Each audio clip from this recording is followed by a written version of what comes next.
Salut à tous et aujourd'hui on se retrouve pour vous présenter le Realme 8 Pro, le tout dernier smartphone de chez Realme, un téléphone milieu de gamme avec tout de même pas mal de fonctionnalités intéressantes. On retrouve une quadruple caméra, 108 mégapixels avec le capteur principal, c'est comme une première chez Realme et le premier smartphone à disposer d'un capteur 108 mégapixels. On retrouve également une charge ultra rapide de 50 watts avec une batterie de 4500 mAh, un Snapdragon 720G et pas mal de choses vraiment intéressantes sur ce Realme 8 Pro. Donc à son pépère. En termes d'esthétique sur ce Realme 8 Pro, alors on retrouve un dos qui est plutôt joli. Un dos dans une matière plutôt sympathique, alors ça ressemble plutôt à du plastique, mais on a en gros le Dare to Leap ici, qui est le slogan de Realme, c'est oser dépasser les limites, et alors là Realme pour le coup a décidé de l'afficher vraiment en gros sur le smartphone. Ça fait son petit effet, c'est sympa, mais bon, voilà, peut-être que ça plaira pas à tout le monde, mais en tout cas...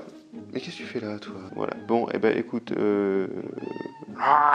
on retrouve ici le capteur principal, 108 mégapixels avec 3 autres capteurs. Alors, ici on constate quand même que Realme a pu faire un petit effort sérieusement sur l'organisation des capteurs, sur l'esthétique du module photo, et qui est vraiment très sympa. Et vraiment un dos qui est agréable, et un smartphone qui fait seulement 8,6 mm. Alors on n'a pas un smartphone qui est super grand, comme on a pu avoir par exemple avec le Motorola G9 Plus, mais on a justement un smartphone qui est agréable à prendre en main et qui est pas trop épais. On a donc un écran alors qui a quand même quelques bords avec un petit menton ici en bas de l'écran quand même qui reste assez présent. On a ici la petite caméra dans l'écran, la petite caméra poinçon comme on a maintenant sur un grand nombre de téléphones.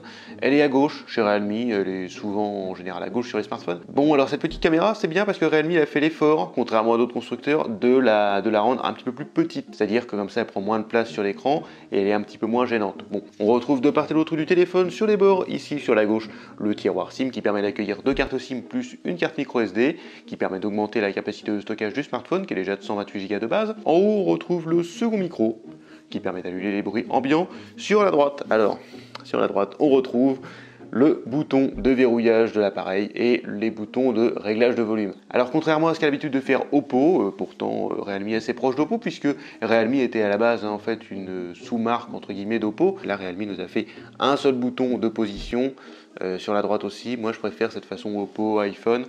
Et puis j'avoue que sur un smartphone qui est comme ça, en fait c'est son seul petit défaut esthétique vraiment. En bas du smartphone, sur la dernière tranche, on retrouve le connecteur USB-C, le micro principal, le haut-parleur principal évidemment, et la prise jack, toujours présente sur les téléphones entrée et milieu de gamme. Un modèle.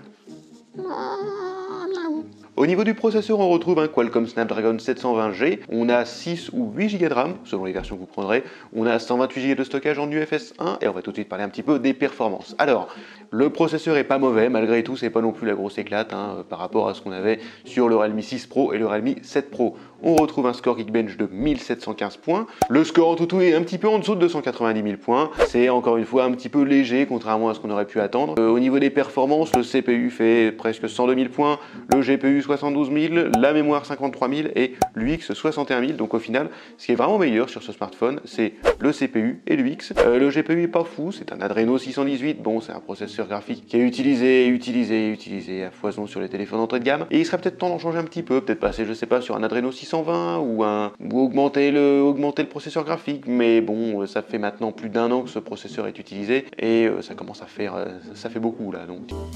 Ça fait beaucoup là, non? Au niveau de la RAM, c'est satisfaisant, on retrouve des débits corrects avec près de 2700 MO par seconde en lecture et 1500 MO par seconde aux alentours en écriture. On peut aussi constater qu'on a des latences de 34 nanosecondes, donc ça c'est plutôt pas mal. Et Realme d'ailleurs est assez fort sur les latences des smartphones. Ils ont tendance à nous proposer des smartphones avec des latences assez faibles, donc ça c'est une très bonne chose et ça joue sur les performances du smartphone bien évidemment. En termes de graphisme, bon bah comme on l'a dit, l'Adreno 618 est pas forcément foufou. Vous avez malgré tout un écran 90 Hz sur ce smartphone, mais c'est un petit peu dommage parce qu'il pourra pas forcément tout faire tourner comme vous l'espéreriez avec un écran 90 Hz justement. Donc au niveau performance c'est correct, on aurait pu en attendre un petit peu plus, mais Realme en a mis un petit peu plus ailleurs que sur les performances. On retrouve un bel écran 90 Hz qui permet d'afficher jusqu'à 90 images par seconde. Au niveau de la résolution, on est sur du Full HD+, 2400 par 1080. L'écran est joli, alors après par contre on nous le vante comme un Super AMOLED, mais genre sans vraiment grand plus en fait. Alors c'est vrai qu'on a des gestions, des modes colorimétriques, tout ça, mais je n'ai pas trouvé vraiment que cet écran était sublime. Voilà. Quand on nous vend par exemple le Super AMOLED d'un Samsung Galaxy A71 ou d'un téléphone un petit peu de cette gamme-là, alors c'est sûr qu'il coûte plus cher, mais on nous dit voilà écran Super AMOLED et vraiment on voit que l'écran est plutôt joli. Là l'écran est beau, d'accord, mais sans vraiment grand plus que ça. Au niveau de la luminosité maximale, nous allons jusqu'à 1000 nits. Ouais. On a un écran avec un taux de rafraîchissement tactile de 180 Hz, donc c'est-à-dire 2 fois le taux de rafraîchissement de l'écran, donc ce qui permet aussi d'avoir une bonne fluidité sur le tactile. Au niveau verrouillage et sécurité, on a le capteur d'empreinte digitale sous l'écran qui est plutôt rapide, donc parce que c'est un écran AMOLED, donc le capteur d'empreinte n'est pas mauvais, ça va. Par contre, j'aurais aimé un petit peu plus de vivacité. Bon, ça fait déjà quelques années que ça existe cette technologie. On retrouve également le système de reconnaissance faciale. Alors, toujours pareil, quand vous êtes dans le noir, quand vous êtes avec des conditions de luminosité très mauvaises, ça marchera pas super bien, hein, on sera d'accord. Mais quand vous êtes avec de bonnes conditions de luminosité, ou même quand vous êtes en début de soirée comme ça passe, il n'y a pas de problème. Au niveau photo, puisque c'est surtout au niveau photo qu'on attend Realme sur ce 8 Pro, puisque la marque se vante d'avoir le premier capteur 108 mégapixels sur ses smartphones. Alors, le premier capteur 108 mégapixels chez Realme, hein, parce que sinon ça a déjà été fait par Samsung, par Xiaomi et compagnie. Là, on retrouve un capteur 108 mégapixels, contrairement aux 48 ou 64 qu'on pouvait retrouver avant, notamment sur le X50 Pro.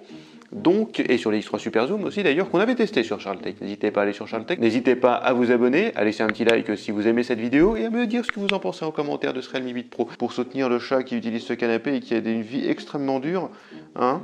Qu'est-ce que tu préfères? Tu préfères du 24 mégapixels à 300 dpi ou du 108 mégapixels à 72 dpi? En vrai, je crois que ça rend à peu près la même chose hein, en termes de résolution finale. Mais dis-moi ce que tu préfères dans les commentaires. On a donc un mode pro et un mode intelligence artificielle dans les paramètres de l'appareil photo.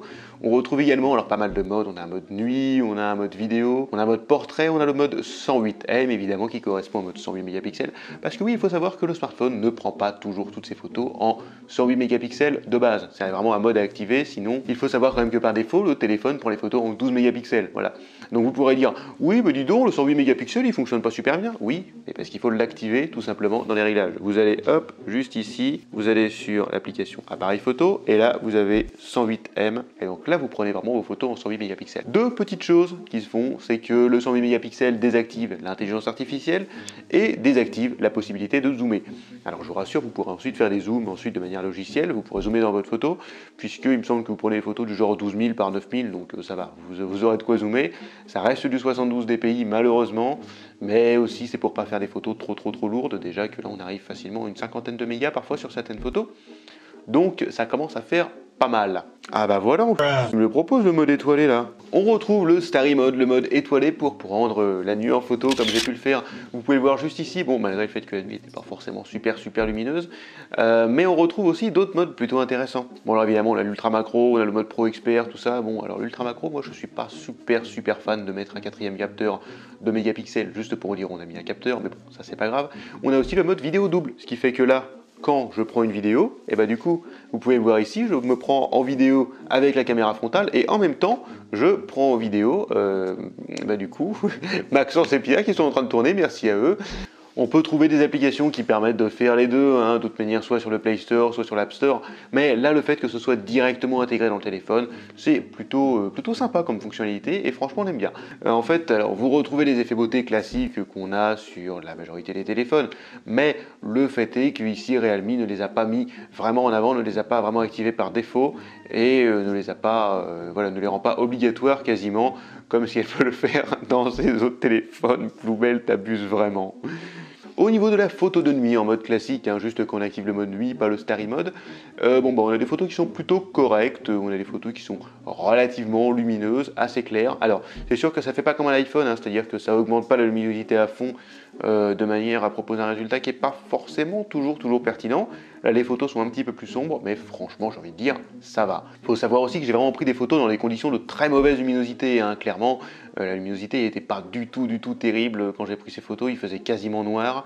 Et si on va prendre des photos comme vous pouvez le voir ici, celle que je vous montre au niveau du parking où il y a un petit peu plus de lumière, on voit quand même que le résultat est plutôt très bon.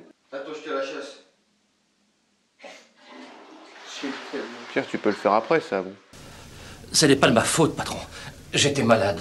Au niveau du zoom, on retrouve un zoom qui monte jusqu'à x20 ici. Bah oui, avec un capteur de 108 mégapixels, fallait se dire allez, on met un zoom x20. Alors on a quand même un téléobjectif qui permet de faire ce zoom, c'est pas forcément avec le capteur 108 MP, mais un zoom jusqu'à x20 qui propose des photos plutôt pas mal. J'avais pas été convaincu par le zoom 20x20 du Realme X50 Pro, mais alors là, franchement, j'en suis plutôt convaincu. Ah bah là, patron, m'avait convaincu, c'est une bonne raison. Au niveau de la connectivité, on retrouve une connexion Bluetooth 5.1, une connexion Wi-Fi. Alors par contre Wi-Fi 5, Wi-Fi AX, on n'a pas de Wi-Fi 6, on s'arrête à la Wi-Fi AC. On retrouve une connectivité NFC bien évidemment et de la 4G, pas de 5G ici au programme. Peut-être que ça viendra sur un autre smartphone, sur un autre Realme 8 Pro 5G, ou peut-être sur un autre smartphone Realme qui sortira un petit peu plus tard dans l'année, on verra. Donc je ne peux pas vous dire pour l'instant, en tout cas je peux vous parler de ce Realme 8 Pro et vous dire que les débits 4G sont pas mauvais. Et j'ai comparé ici un petit peu, vous pouvez voir avec l'iPhone ici et le Realme 8 Pro ici. Bon, les résultats sont pas mauvais avec le Realme 8 Pro, la puce est quand même tout à fait correcte. Au niveau de la qualité sonore du smartphone, on retrouve un haut-parleur en bas du smartphone. C'est le seul qui soit utilisé pour la diffusion de musique par exemple, ou quand vous regardez une vidéo. Haut-parleur mono c'est bien, mais franchement on aurait aimé un petit peu plus de performance. Là, le son est pas très riche en basse. Niveau puissance maximale, c'est bien, mais c'est quand même un petit peu limité. Et on aurait attendu un petit peu mieux de la part de Realme. Et ensuite, on va finir sur l'autonomie. On retrouve dans ce smartphone une batterie de 4500 mAh. Alors, c'est très bien, mais on aurait peut-être pu monter jusqu'à 5000, mais ça, c'est surtout les smartphones d'entrée de gamme qui font ça. Donc, Realme a préféré laisser du 4500 mAh. Alors, par contre, non mais, parce que même toi, tu vas rire, tu vois, c'est marrant, tu vas pas comprendre. Pourquoi ils font ça? Un Bluebell. Mais c'est pour économiser de l'argent, tu vois. Realme nous met un chargeur 65 watts dans la boîte du téléphone. Alors on peut dire super, on a de la super dart à 65 watts, ça va recharger super rapidement et tout, ça va être génial. Sauf que non, ça ne recharge pas à 65 watts. Le téléphone se recharge à simplement 50 watts. Donc on a une vitesse qui est bridée à 50 watts, on perd 15 watts. Alors pourquoi Realme fait ça? Tout simplement parce que la marque sait faire déjà des chargeurs 65 watts. Ils en font déjà pour les smartphones haut de gamme comme le Realme X50 Pro ou le Realme X3 Super Zoom. Et du coup, ça coûterait plus cher de refaire encore un nouveau chargeur 50 watts que de réutiliser ceux qui savent déjà faire. Donc au final, c'est juste ça, mais ne vous étonnez pas. Vous avez quand même le chargeur 65, donc vous pourrez recharger par exemple que ce soit votre ordinateur portable ou d'autres appareils comme ça. Ça, c'est plutôt une bonne chose. Mais sur le Realme 8 Pro, c'est limité à 50. Ça, c'est vraiment ce qu'il faut savoir. La marque nous annonce jusqu'à 50% en 17 minutes. C'est pas mal. Au niveau de l'autonomie, parce que c'est quand même important, le smartphone peut tenir une journée sans aucun problème, que ce soit en utilisation normale ou en utilisation un petit peu plus intensif. Il faut savoir que bon, moi je l'ai utilisé là pendant une petite semaine. Bon, c'est vrai que moi j'utilise pas mal mon téléphone, je fais du partage de connexion, j'envoie des messages, je téléphone pas mal. Pierre derrière la caméra peut confirmer que je téléphone pas mal. Donc voilà, le smartphone tient quand même bien avec sa batterie de 4500 mAh. Après, si vous l'utilisez vraiment de manière très intensive, que vous faites beaucoup de photos avec, ce genre de choses, là par contre il pourra peut-être avoir un petit peu de mal. Après, si vous avez une utilisation plus légère, plus modérée de l'appareil, vous pourrez tenir jusqu'à 2 jours avec sans trop de problème, 2 jours sans le recharger, c'est quand même bien pratique. Voilà pour ce Realme 8 Pro, j'espère que cette vidéo vous aura plu. En tout cas, c'est un très bon smartphone que nous offre la marque. Sur le site, vous pourrez voir le test complet, détaillé, avec toutes les données écrites, les valeurs, des tableaux. On vous a fait des trucs bien nickel, waouh! Non, mais c'est incroyable, mon gâté. Donc n'hésitez pas à cliquer, c'est dans la description de la vidéo. N'hésitez pas également à me dire ce que vous en avez pensé dans les commentaires de ce smartphone. Si vous avez un smartphone Realme, en vrai, le Dear to Lip, là, à la fois... on peut ne pas aimer, mais à la fois, moi, je trouve ça vachement bien. J'espère en tout cas que cette vidéo vous aura plu, ce smartphone aussi. Et on se retrouve très bientôt dans une prochaine vidéo où on fera revenir le 8 Pro ou le 7i, je sais pas. Non, le 8 Pro peut-être plutôt. Ouais, il est mieux le 8 Pro. On se retrouve la semaine prochaine en tout cas dans une nouvelle vidéo. Salut!